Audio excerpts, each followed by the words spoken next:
नमस्कार, श्री स्वामी समर्थ। आज आपण आश्वस्थ म्हणजे काय, का करतात श्रावणी शनिवारी, आश्वस्थाची पूजा काय आहे, त्या मागील पौराणिक कथा तसेच सर्व पूजा विधी व संपूर्ण माहिती पाहणार आहोत। त्यासाठी व्हिडिओ शेवटपर्यंत नक्की पहा। आवडल्यास व्हिडिओला लाईक करा व आपल्या मैत्रिणींनाही शेअर करा। श्रावण मास सुरू झाला आहे। श्रावणातील प्रत्येक दिवसाला वेगळे महत्त्व असून प्रत्येक दिवसाला केल्या जाणाऱ्या व्रताचे विशेष महत्त्व आहे। 10 ऑगस्ट 2024 रोजी पहिला श्रावणी शनिवार आहे। या दिवशी आश्वस्थ मारुती आणि नरसिंह पूजन करण्याची परंपरा आहे। चातुर्मासात श्रावण मासाचे महात्म्य वेगळे आहे। श्रावणात अनेक घरांमध्ये जीवितीचा कागद लावला जातो। या जीवतीचा कागदातील प्रत्येक देवतेचे वेगळे महत्त्व आहे। या जीवतीच्या कागदात वरती सर्वात पहिल्यांदा नरसिंह देवाचा फोटो आहे। याच नरसिंहाचे पूजन श्रावणी शनिवारी केले जाते। तसेच आश्वस्थ मारुती पूजन करण्याची परंपराही प्रचलित आहे। आश्वस्थ मारुती व्रताची कथा पद्मपुराणातून आढळून येते। शनिवार हा मारुतीचा वार असल्यामुळे श्रावणात मारुतीरायाला तेल, शेंदूर, रुईच्या पानाची माळ अर्पण केली जाते। पिंपळाच्या पूजने सर्व तऱ्हेच्या पीडांचा परिहार होतो अशी समज आहे।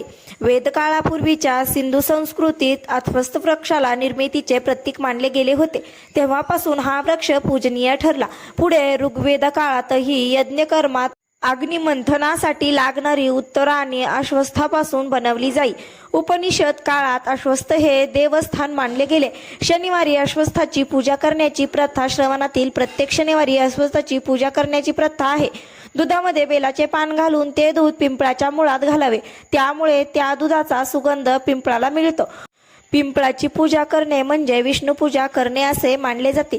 पिंपळाच्या खाली मारुती असल्यास त्याचीही पूजा करण्याची प्रथा आहे। तसेच मारुती नसल्यास पिंपळाची आणि मारुतीची अशा वेगवेगळ्या पूजा देखील केल्या जातात। षोडशोपचारे पूजन करावे, हनुमंताला आवडणारा नैवेद्य दाखवावा, धूप दीप अर्पण करून आरती करावी, प्रसाद ग्रहण करावा। पिंपळाच्या ठिकाणी जाऊन पूजा करणे शक्य नसल्यास हनुमंताचे घरच्या घरी पूजन नामस्मरण करावे असे म्हटले जाते। नरसिंह अवताराचे महत्त्व। प्रल्हादासाठी विष्णूंनी नरसिंह अवतार घेतला। बालकाचा रक्षक आणि बालभक्तासाठी अवतार धारण केलेली देवता म्हणून भगवान नरसिंह वा नरसिंहच देवताचे पूजन केले जाते। उंचावरून पडणे, अन्नातून कधी विषबाधा होणे, आगीपासून होणारी हानी यासारख्या संकटांपासून नरसिंह देवता घरातील बाळांचा बचाव करतात अशी मान्यता आहे। तसेच नरसिंह अवतार खांबातून प्रकटला, त्यांचे प्रतीक म्हणून खांब अथवा भिंतीवर चित्र रेखाटून ही पूजा केली जाते।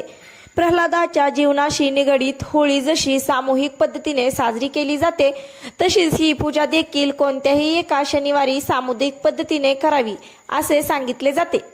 श्रावणी शनिवारी नरसिंह पूजन। श्रावण महिन्यातील प्रत्येक शनिवारी एका खांबावर अथवा भिंतीवर नरसिंहाचे चित्र काढावे। चित्र काढणे शक्य नसेल तर प्रतिमा वापरावी। चित्र काढल्यास त्या चित्रावर तिळाच्या तेलाचे किंवा गाईच्या तुपाचे थेंब शिंपडून प्रोक्षण करावे। त्यानंतर साधी हळद, आंबे हळद, चंदन, लाल आणि निळी किंवा पिवळी फुले वाहून त्या चित्रातील नरसिंहाची पूजा करावी। कुंजरा नावाची भालेभाजी आणि तांदळाची खिचडी असा नैवेद्य दाखवावा।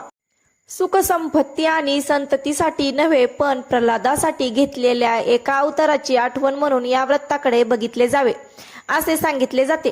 उपनिषद काळात अश्वस्थ हे देवस्थान मानले गेले, त्याबद्दलची एक कथा पुराणात आढळते। तीच कथा आता आपण पाहणार आहोत। एकदा भगवान विष्णूने धनंजय नामक विष्णू भक्त ब्राह्मणाची सत्व परीक्षा घेण्याचे ठरविले। त्यानुसार त्याने धनंजयला दरिद्री केले। परिणामी त्याच्या साऱ्या नातलगांनी त्याला एकाकी पाडले। ते थंडीचे दिवस होते। थंडीपासून स्वतःचे रक्षण व्हावे ह्या हेतूने धनंजय सुकी लाकडे गोळा करून शेकोटी पेटवीत असे। एकदा अशीच लाकडे तोडत असताना त्याने पिंपळाची एक फांदी तोडली। तत्क्षणी तिथे विष्णू प्रकटले। त्यांनी धनंजयला, तू फांदी तोडण्यासाठी कुऱ्हाडीचे जे घाव पिंपळावर घातलेस त्यामुळे मी रक्तबंबाळ झालो आहे, मला जखमा झाल्या आहेत असे सांगितले। ते ऐकून दुःखी होऊन धनंजयने त्याच कुऱ्हाडीने स्वतःची मान तोडून प्रायश्चित घेण्याचे ठरविले। त्याची ही भक्ती पाहून भगवान विष्णू प्रसन्न झाले। त्यांनी धनंजयला रोज अश्वस्थाची पूजा करण्यास सांगितले। त्याप्रमाणे धनंजय रोज भक्तिपूर्वक अश्वस्थाची पूजा करू लागला। पुढे कुबेराने त्याचे दारिद्र्य नष्ट करून त्याला विपुल धनद्रव्याने श्रीमंत केले। प्रत्यक्ष भगवंतांनीच गीतेमध्ये अश्वस्थ सर्व वृक्षानामू वृक्षामध्ये जो अश्वस्थ तो मी होय असे म्हटले आहे.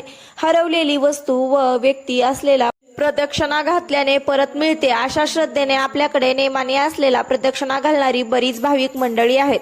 ज्ञानदेव महाराजांचे वडील परत यावे म्हणून त्यांच्या आईने मोठ्या श्रद्धेने अशा प्रदक्षिणा घातल्या होत्या हे सर्वज्ञात आहे. काही ठिकाणी पूजा करण्यापूर्वी स्त्रिया वटवृक्षाप्रमाणेच अश्वस्थ वृक्षालाही प्रथम दोरा गुंडाळतात. दुष्ट शक्तींना बांधून ठेवण्याचे एक प्रतीक म्हणून हा दोरा गुंडाळला जातो.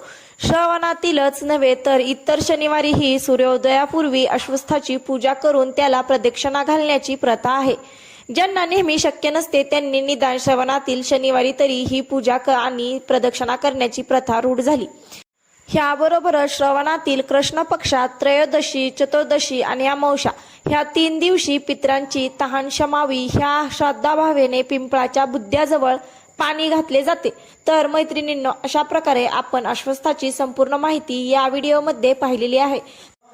तर तुम्हाला ही माहिती माहीत होती का? कमेंट करून नक्की सांगा आणि व्हिडिओला लाईक करून तुम्ही जर आपल्या चॅनलवर नवीन असाल तर चॅनलला सबस्क्राईब करायला विसरू नका. तुमचे आपल्या छोट्याशा यूट्यूब कुटुंबामध्ये खूप खूप स्वागत. भेटूयात अशाच माहितीपूर्ण व्हिडिओ सोबत. तोपर्यंत धन्यवाद.